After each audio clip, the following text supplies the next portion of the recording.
मैं रोहित और आप देख रहे हो लर्न इन्वेस्टमेंट। आज की वीडियो काफ़ी इंटरेस्टिंग है, प्लीज़ इस वीडियो को पूरा देखिएगा। इसमें आप बहुत सी चीज़ें सीखेंगे, कैसे स्टॉक को पिक करना है, कैसे स्टॉक में टारगेट देखना है और कैसे मोमेंटम स्टॉक को फाइंड आउट करना चाहिए। तो फटाफट चलते हैं एक बार स्किनर वेबसाइट पे। पहले स्टॉक को फाइनेंशियल समझेंगे, फिर टेक्निकल समझेंगे। दोनों चीज़ को समझना इंपॉर्टेंट है। बिना फाइनेंशियल्स को समझे स्टॉक को पिक करना बहुत बड़ी बेवकूफ़ी है, तो ऐसी गलती आप मत करना। पहली बात। दूसरी बात, ये जो वीडियो है इसमें हम बात करने वाले हैं ऐसे स्टॉक के बारे में जो 1 से 2 हफ्ते के बीच में हमें लगता है कि हमको एक 10 से 15% का रिटर्न दे सकता है। तो कैसे इस ऐसे स्टॉक को फाइंड आउट किया जाता है वो भी समझेंगे। उससे पहले आपने हमें टेलीग्राम पे फॉलो नहीं किया है, ज्वाइन नहीं किया है, हमें ज्वाइन कर सकते हैं। हम काफ़ी अच्छी अपडेट देते रहते हैं ताकि आप कुछ भी अपॉर्चुनिटी मिस ना कर पाए। उसके अलावा हमारा इंस्टाग्राम पेज है stock_stopper, डिस्क्रिप्शन में लिंक है, फॉलो कर सकते हैं। आपकी मर्जी है, आपको अगर कुछ नया सीखना है तो। ठीक है, इसके ना वेबसाइट पर अगर हम आ चुके हैं, यहाँ पे हम बात करने वाले ईरोफ्लेक्स इंडस्ट्री के बारे में। तो ईरोफ्लेक्स इंडस्ट्री काफ़ी अच्छी यहाँ पे पर्टिकुलरली प्रोडक्ट है, या हम इस प्रोडक्ट के बारे में बात करेंगे। उससे पहले मैं आपको बता दूं इसका जो मार्केट कैप है 2200 करोड़ का, यानी कि बहुत ही स्मॉल कैप कंपनी है, यानी कि छोटी कंपनी यहाँ पे देखने को मिल रही है। छोटी कंपनी के अंदर टारगेट निकालना काफ़ी ज़्यादा मुश्किल होता है, बट लेकिन हम ऐसे स्टॉक को लेके आते रहते हैं अपनी वीडियो में। ठीक है, एक बार आप इससे कैपिटल एम्प्लॉयड भी देखेंगे तो 34% का यहाँ पर रिटर्न भी मिला है उनको। रिटर्न ऑफ इक्विटी देखेंगे 32% की, काफ़ी बढ़िया यहाँ पे रिटर्न ऑफ इक्विटी देखने को मिल रहा है। पिछले डे के अंदर, यानी कि आज फ्राइडे का दिन है और रनिंग मार्केट में ये वीडियो बना रहा हूँ ताकि मैं आपको चीज़ें सही से समझा सकूँ। देखिए फ्राइडे का दिन है 20 का और रनिंग मार्केट में वीडियो बने 945 की मार्केट है। और अगर हम यहाँ पे आप देखेंगे थर्सडे के दिन यहाँ पे 175 के आसपास यहाँ पे क्लोजिंग हुई थी, जिसमें 6% यहाँ पे गेन देखने को मिला था। प्रॉफिट एंड लॉस में चलते हैं। देखिए आप अगर देखेंगे हर ईयरली कंपनी ने काफ़ी अच्छी सेल्स दिखाई है। 269 करोड़ का पिछले साल, इस साल का 2023 का प्रॉफिट रनिंग में चल रहा है। ठीक है, सेल्स काफ़ी अच्छी है। नेट प्रॉफिट अगर आप देखेंगे तो नेट प्रॉफिट निकल के आएगा 30 करोड़ का, जिसमें कि मार्जिन अगर आप देखें 20% का मार्जिन। अगर आप ग्रोथ देखें तो कंटिन्यूसली मार्जिन के अंदर ग्रोथ है। तो ऐसे स्टॉक को पिक करना बहुत अच्छा रहता है जिनके अंदर मार्जिन जो है इंक्रीजिंग मोड में रहता है। अगर कहीं ना कहीं सेम भी चल रहा है 2-3 साल, कोई दिक्कत वाली बात नहीं रहती है। देखिए हर बिजनेस में ऊपर उतार चढ़ाव रहता है। अगर किसी स्टॉक में साइडवेज चल भी रहा है प्रॉफिट या फिर मार्जिन, कोई दिक्कत नहीं 2-3 साल, बट लेकिन हाँ आपको उसकी हिस्ट्री देखनी पड़ेगी, क्या पहले उसने प्रॉफिट बनाया कि नहीं बनाया। अगर वो लगातार सेम ही रेंज में चल रहा है या फिर लॉस में चल रहा है तो अवॉइड कर सकते हैं। बट लेकिन हाँ अगर 2-3 साल या 2-3 क्वार्टर अगर उसका मार्जिन या फिर उसका प्रॉफिट सेम रहता है तो आप कंसिडर उसको कर सकते हैं इन फ्यूचर कि इसको बाय करना है कि नहीं करना है। ठीक है, तो अभी हम इसको अंदर देखेंगे तो इसमें मार्जिन काफ़ी अच्छा ग्रोथ हुआ है। नेट प्रॉफिट अगर आप आएंगे यहाँ पे देखिए 2018 में नेट प्रॉफिट 0 करोड़ का था, आज के टाइम में नेट प्रॉफिट 30 करोड़ का हो चुका है, यानी कि कंपनी के अंदर 30 टाइम्स की यहाँ पे नेट प्रॉफिट आया हुआ है। और यहाँ पे अगर आप पिछले साल से देखें तो 2 करोड़ यहाँ पे काफ़ी अच्छी इंक्रीज हुआ है। 6 करोड़ का जो 2021 में नेट प्रॉफिट था, आज के टाइम पे वो 30 करोड़ का, यानी कि 5 टाइम्स यहाँ पे ग्रोथ हुई है एक तरीके से, यानी काफ़ी अच्छी यहाँ पे ग्रोथ हुई है। अगर आप पिछले ईयर से भी देखें तो काफ़ी अच्छी ग्रोथ हुई है। तो कंटिन्यूसली कंपनी ने ग्रोथ यहाँ पे दिखाई है। बैलेंस शीट में देखना इंपॉर्टेंट रहेगा, क्यों? क्योंकि कंपनी के पास रिजर्व में कितना पैसा है, यानी कि कंपनी के अकाउंट में कितना पैसा पड़ा हुआ है। क्योंकि खुदा न खास्ता कल को कंपनी कहीं ना कहीं जरूरत पड़ती है कोई मैन्युफैक्चरिंग यूनिट की, कोई कंपनी मैन्युफैक्चरिंग बिजनेस में है तो मैन्युफैक्चरिंग यूनिट यहाँ पे खोलने की जरूरत पड़ती रहती है अगर उनको एक्सपेंड करना है अपने बिजनेस को।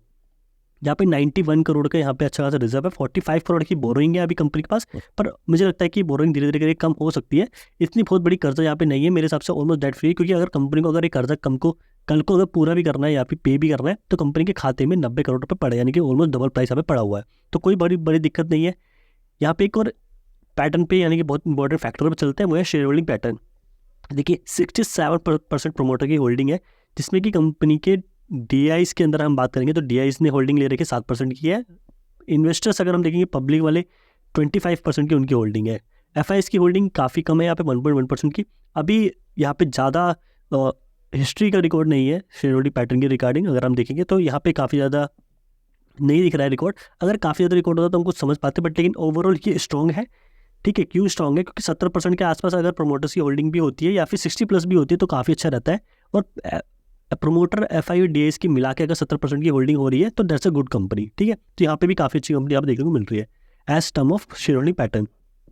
एक बार चलता है ट्रेडिंग व्यू पे। तो ट्रेडिंग व्यू पे हम आ चुके हैं। तो ट्रेडिंग व्यू पे आने के बाद अगर आप देखेंगे तो कंपनी इसी ईयर, यानी कि और इसी पर्टिकुलर यानी कि सितंबर के आसपास यहाँ पे लिस्ट हुई थी। काफ़ी हायर प्राइस पे लिस्ट हुई, काफ़ी अच्छी यहाँ पे डाउनफॉल आया। डाउनफॉल होने के बाद यहाँ पे आप देख सकते हैं साइडवेज मार्केट काफ़ी ज़्यादा नीचे गिरता रहा। और जिसके बाद अगर हम यहाँ पे ओवरऑल अगर डाउनफॉल भी देखते हैं वो कितना परसेंट रहा वो इंपॉर्टेंट रहेगा। ठीक है, तो ऑलमोस्ट अगर हम देखेंगे हाई बनाने के बाद मार्केट कितना नीचे गिरा, तो 27% मार्केट नीचे गिरा और यहाँ पे लगातार एक कंसोलिडेशन फेज में बना रहा। कौन सा कंसोलिडेशन फेज है एक बार वो बात कर लेते हैं। तो अगर मैं यहाँ पे आता हूँ, यहाँ पे अगर आप देखेंगे ये एक रेंज है। तो देखिए जो स्टॉक पहली बार लिस्ट होता है या ऑल टाइम हाइक बना रहा है, तो उन चीज़ों में, उन पर्टिकुलर स्टॉक में कुछ चीज़ें इंपॉर्टेंट बन जाती है। वो कैसे, देखिए जब ये लगातार नीचे गिरा तो यहाँ पे आके सपोर्ट लिया, यहाँ पे भी सपोर्ट लिया, ऑब्वियस सी बात है, बट लेकिन हमें नहीं पता था कि यहाँ पे सपोर्ट लगा। इसलिए मैं वेट कर रहा था मार्केट के अंदर कि एक बार मुझे सपोर्ट और रेजिस्टेंस समझ में आ जाएगा इस पर्टिकुलर स्टॉक के अंदर, क्योंकि स्टॉक अभी लिस्टेड है, इसमें बैक ट्रेस्ट करना बहुत ज़्यादा मुश्किल हो जाएगा क्योंकि इसके अंदर पुराना रिकॉर्ड हमारे पास अवेलेबल नहीं है। यहाँ पे मार्केट ने सपोर्ट लिया, यहाँ पे आके मार्केट ने फिर से को सपोर्ट लिया, तो दो मार्केट के अंदर सपोर्ट लेवल देखने को मिलते हैं, काफ़ी इंपॉर्टेंट सपोर्ट लेवल है। यहाँ से आने के बाद अगर देखेंगे स्टॉक ने काफ़ी अच्छी मोमेंटम दिखाया है और काफ़ी बढ़िया यहाँ पे प्राइस पर भी चल रहा है। अभी आप देखेंगे यहाँ पे आज का डे है, ठीक है, और लगातार स्टॉक का प्राइस यहाँ पे लिस्ट हुआ, हाई बनाया इतना और लगातार उससे बाद नीचे नीचे आ रहा है, ठीक है। इसके बाद हमें करना क्या चाहिए, कितना टारगेट रहेगा, कितना मोमेंटम रहेगा, वो एक बार समझ लेते हैं। ठीक है, यहाँ पे सपोर्ट लेने के बाद मार्केट लगातार ऊपर रहा, यहाँ पे हाई बनाया, फिर साइड वेज थोड़ा सा लो हुआ, फिर ऊपर हाई बनाया, यहाँ पे हो सकता है थोड़ा सा लो बनाया और यहाँ तक ऊपर जा सकता है। यहाँ पे हमारे को कहाँ पे बाई करना है, कहाँ पे एग्जिट करना है, वो समझ लेते हैं। देखिए ये जो पर्टिकुलर रेंज है ये वाली, ये हमारे लिए एक बाई लेवल बन सकता है, बट लेकिन जो लोग इसको लॉन्ग टर्म के लिए होल्ड कर सकते हैं, जिनको वो टेंशन नहीं है, क्योंकि देखिए अगर आप मार्केट में डेली बैठ रहे हैं, समझ रहे हैं, तो कोई दिक्कत नहीं है, बट अगर आप कभी कभार ही ट्रेड ले रहे हैं, मंथ में कभी कभार या वीक में, और आपके सामने टाइम नहीं रहता कि स्टॉक को ऑब्जर्व करने का, तो ये प्राइस भी, ये जो रेंज चल रही है, ये भी काफ़ी अच्छी हो सकती है। ठीक है, अगर मैं इस प्राइस से बात करता हूँ, इस प्राइस से भी कितना हमारा नीचे डाउनफॉल तक तो देखने को मिलता है, तो 2.8% का है, तो 2.8% और नीचे आ सकता है और वहाँ से अच्छा सा मोमेंटम दे सकता है। बट लेकिन एक रेंज और भी है, ये याद रखिए कि ये बहुत इंपॉर्टेंट लेवल है, ठीक है। तो आप यहाँ पे भी ऐड कर सकते हो। मैं सजेशन दूंगा कि अगर आप ऐड कर ही रहे हो तो ये जो पर्टिकुलर लेवल है 170 का आसपास का, वहाँ पे भी आप बाय कर सकते हो, क्योंकि हो सकता है कि मार्केट बहुत कम चांस के लिए यहाँ पे आए और फटाक से ऊपर चला जाए और आपको मौका ही ना मिले। हो सकता है कि आज के डे पे यहाँ पे टच हो जाए, ठीक है। तो यहाँ पे टच होने के बाद हमारा टारगेट क्या रहेगा, तो टारगेट हमारा काफ़ी अच्छा टारगेट है और वो टारगेट निकल के आ रहा है यहाँ पे इसका ऑल टाइम हाई का, ठीक है, जिस प्राइस का इसने हाई बनाया था, जिस डे पे इसने हाई बनाया था, 70% का हमारे को यहाँ पर रिटर्न मिल सकता है, ठीक है। इस प्राइस पे मिल सकता है। करंट प्राइस से बात करें तो 50% तक का रिटर्न निकल जाएगा आराम से, तो 15% का रिटर्न निकल सकता है आने वाले 1 से 2 हफ्ते के अंदर, ठीक है। तो काफ़ी अच्छा यहाँ पे पर्टिकुलर स्टॉक देखने को मिला हमें, जिसका टाइम फ्रेम भी काफ़ी अच्छा है, हमने 1 डे पे सिलेक्ट किया हुआ है और हमारे को टाइम ज़्यादा भी नहीं देना, 1 से 2 हफ्ते का टाइम देना है और हमारे को 15% का रिटर्न मिल जाएगा। तो ऐसी वीडियो में लेके आता रहता हूँ जिसमें कि आप कम टाइम के अंदर काफ़ी अच्छा प्रॉफिट जनरेट कर सकते हैं। अगर आपको ये वीडियो पसंद है, please like it and share with your friend. Thank you, bye bye.